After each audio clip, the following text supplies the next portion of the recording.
Aloha, everyone, and welcome into another episode of the Found Generation podcast, a podcast for young people. I'm your host, Troy Farkas, coming to you from my bedroom, Kailua Beach, Oahu, Hawaii. That's where I've been for the past 2 months, and it is where I am leaving tomorrow. This is my final full day on this island, or this rock, as some people call it, because it's literally a volcano that spewed lava and then formed all of this land that people can now live on, which is just crazy, which I didn't know about Hawaii. There's a bunch of things I didn't know about Hawaii before I came here, and honestly, it didn't match my expectations that I'd had for it. Before coming to Hawaii, I hadn't really given much thought to the state or the islands, to be honest. I just kind of pictured, in a stereotypical way, crystal clear blue oceans and beaches everywhere, amazing food, poke bowls and acai bowls, and really friendly people, and just paradise. People honeymoon here for a reason. When you arrive at the Honolulu airport, they kind of ask you, oh, are you here for your honeymoon? It's kind of the default reason as to why people come here. And so that was the backdrop, the expectations I had for life in Hawaii. And I came here and realized this place is not what I thought it would be. And so I wanted to talk to you today quickly, 5 things I learned about living in Hawaii. Number 1, it's really poor here. It's really impoverished. The economy has really been hit hard here in the past few years, and tourism drives so much of this island. The homelessness, it's terrible. Now, this is a terrible trend really in the West Coast cities. I noticed it in Denver. I noticed it in Los Angeles. I know it's terrible in Seattle. When I was in Portland, Oregon, it was horrible there as well. And it's really bad up and down the West, and that has extended out to Hawaii as well. The pandemic really took a toll on Oahu, where I am, and the other islands as well, like Maui. And it's put a lot of people out of work, out of homes, and unfortunately, prices here are so expensive, which I'll get to in a moment. People aren't able to get off the island if they want to, and they're unable to afford property on the islands, the local Hawaiians for the most part, because the white people have come in and bought property and drove up prices and put a lot of Hawaiians out of their homes. So now you go to Waianae, the west side of Oahu, where there's these incredible beaches like Yokohama and Makua Beach, and they're just lined with tents and people sleeping in their cars. It is really sad to see. And when you're out on your own for that long, sleeping out in the streets, the mental issues rack up. I mean, it's very common. My friend Michaela, who I'm so grateful for, drives to Makaha every day on the west side of Oahu, and it's pretty commonplace for her to see people fighting in the streets or doing drugs in the streets. I was out on the west side one day, and I saw a fight break out in traffic. It's really poor. It's really impoverished. There's a big mental health crisis going on here, and I did not expect that about living in Hawaii. Number 2, it's really, really expensive here. Not only to live here, honestly, the cost of living in terms of rent is not as expensive as I thought it would be. For me, I paid more to live in Airbnb in London than I did in Airbnb in Oahu. With that said, the cost of everyday goods are ridiculously high. A dozen eggs is $9. A coffee, a cappuccino for me is $7.15. And I'm not getting one of these, triple frap with shots of this and syrup this and whatever. Just a basic, hey, can I get a cappuccino?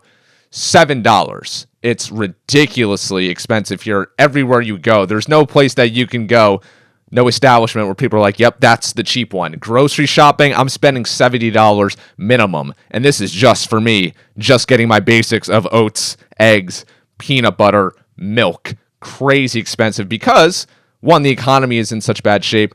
2, it takes so long to ship things out here when you're shipping it from the mainland, which is another thing I've learned. They call the continental United States the mainland. It's really expensive here. So if you're coming out to visit here or to do an experiment in living out here, like I had the past 2 months, be prepared to spend an exorbitant amount of money on things that should not cost as much as they normally do. Number 3, Hawaiians are very nationalistic. They take great pride in being Hawaiian, and they're very protective of being Hawaiian and their lands. I was just at a fight this past weekend, Bellator in Honolulu. Fighting is massive here, huge deal. Jiu-jitsu's huge here, and there's this one guy, Max Holloway, who is a big star in the UFC. He is an icon in Hawaii. You go anywhere and you hear people talking about Max Holloway and how much he means to the island. Hawaiian athletes, Hawaiian musicians, they are huge deals here. They are stars. They throw parades in the streets for these people, and they're very protective of their lands. You don't go, as a white person, you don't go on the beach at night because your life could be in danger. I have a friend here who said she got beaten up, and she's a very nice girl. I can guarantee she didn't do anything to make anyone upset. She got beaten up by a local Hawaiian at 7 p.m. for stumbling upon their lands at a time when they're not necessarily welcome. The relationship between Hawaiians and the rest of the United States is not very strong. A lot of Hawaiians don't even recognize themselves as a state, don't consider themselves to be a state. There's this conspiracy that, oh, have we ever seen the treaty? The treaty that guaranteed that the Hawaiians were indeed the 50th state of the United States in 1959. Allegedly, there was a treaty signed, but there was a big movement here, people thinking that, you know what, Hawaii's not actually a state. We are not a part of the United States. And many Hawaiians don't like considering themselves a part of the United States. They refer to me as an American and themselves as Hawaiian. So they get all the benefits of being American. However, they don't consider themselves to be one. I thought that was very, very fascinating. And there's definitely a lot of hostility. I don't know if you know much about the takeover of Hawaii earlier in the 20th century. This is a common theme in American history. Americans using their might and their power, the white man trouncing on natives and their lands and their beliefs and their people. We did that with Hawaii, and there's definitely a lot of resentment felt here because of that. The 4th thing that I learned about being in Hawaii is that along the lines of people being nationalistic, they don't leave the islands. Now, like I said, a lot of people just can't afford to leave the islands. But for the many people who can afford to leave the islands, they don't want to. They love life in Hawaii so much. They love the weather. They love the customs. They love the people. They love the food. They've got a lot of family here. They don't leave. The people who are curious to know what life outside of Hawaii is like, they do leave, and it's generally when you go away to university. A lot of people go away to Washington, to Oregon, to California, just to see what life outside of the island is like. They've grown up on the island. They've been there for 18, 19 years, and they just want to know what else the world has to offer. They go off to college and maybe a couple years, in a job in California, but they always come back. No one leaves the island and stays away from the island. They come back after 3, 4, 5 years of just getting out of their comfort zones and opening themselves up to new opportunities. But they come back because they love it so much, because there's nothing like Hawaii, because it means so much to them. And in a way, that's really inspiring to me, because as someone who is a nomad who really doesn't want to ever live home again, would consider myself a loser or a failure for returning home, and no judgment toward people who do that. Just what I don't want that for myself, at least not anytime soon.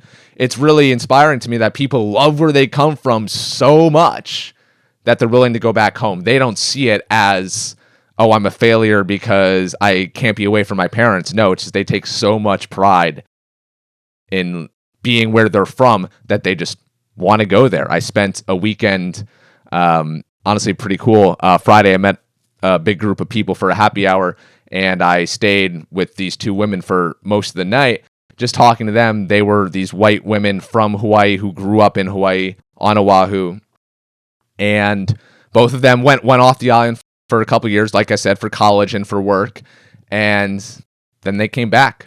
And I was at a barbecue with these same people on Saturday, and here's 15, 30, 35-year-olds who grew up together, who are now living on the same island together, around the same neighborhoods where they grew up, raising their families together and still hanging out in their adult years in a way that was really cool to me, that they've been these lifelong friends and now they're raising their kids together, hanging out at age 35 like they were at age 15. There's something really beautiful in that. The fifth and final thing I've learned is that this truly is a beautiful place, Hawaii, inside and out. Despite all the negatives that I just listed, I'm a very positive person, and objectively, this is the most beautiful place that I have ever been. The nature is freaking ridiculous. The drive along the H2, one of the highways, there's H1, H2, H3. Gosh, mountains, blue oceans, towns in the distance, Waikiki, which is kind of like the Miami of Hawaii. Wow, what a ridiculously beautiful place. I've done so many hikes. I've been to so many beaches all around this island. And my gosh, the water is so warm. The beaches, the sand is just different. There's no seaweed in the oceans. It's truly an incredible place. The hikes are well marked. I would not recommend going when raining, or else you could, and it rains a lot here in Oahu as well. That was something that surprised me. It's not necessarily paradise. I think, again, like I said, misconception. This place is not paradise. It is not sunny all the time. It actually rains quite a lot. That being said, the nature is unmatched. I haven't been to many tropical destinations in my life, so Jamaica, the Bahamas, Bali, are all these places better than Hawaii, more beautiful? I don't know, but gosh, I can't imagine something being much more beautiful than this. So that's 5 things I've learned about living in Hawaii. What am I doing next? I'm going back home for a little bit, back to the East Coast. I've got a crazy May. I'm going to UFC 288 in Newark, New Jersey. Going to spend a couple days in the city. Then I'm going to Virginia Beach to visit one of my favorite podcast guests, Sarah Rose. Then I am off to the seacoast, going back to Portsmouth for a couple days just to relive the glory days. And then my final week in May, I'm going to Sweden for a little Spotify work trip. Spotify is based, its headquarters based in Stockholm, Sweden. So going there for a fun work trip. So my May is really exciting. Then I'm going to sign a lease somewhere, I think. Who knows with me? I never know what I'm going to do. I think I'm going to sign a lease somewhere in June. I've got a couple candidates, but I'm not even going to say where I'm going because I could change last minute. I might end up in Zimbabwe, of all places. I wanted to tell you all that because of the travels, some family stuff. My grandmother just passed away last week at the age of 97, so I'm going to go spend a lot of time with my family and be present with them. And I've got some really exciting work things and personal projects that I'm working on right now that I really want to give all my time and dedication and energy to. So I'm going to pause the podcast for a little bit, make this the end of season 3. Believe it or not, this is season 3 of the podcast. So I'm going to end season 3 and start up with season 4 again in the next month or two, because I want to really revamp this thing from, we've gone in different eras. I'm getting better as time goes on. I hope you guys all recognize that. But because of my next move, I'm going to try to do as much stuff in studio as I can. I want to have conversations with my guests in studio.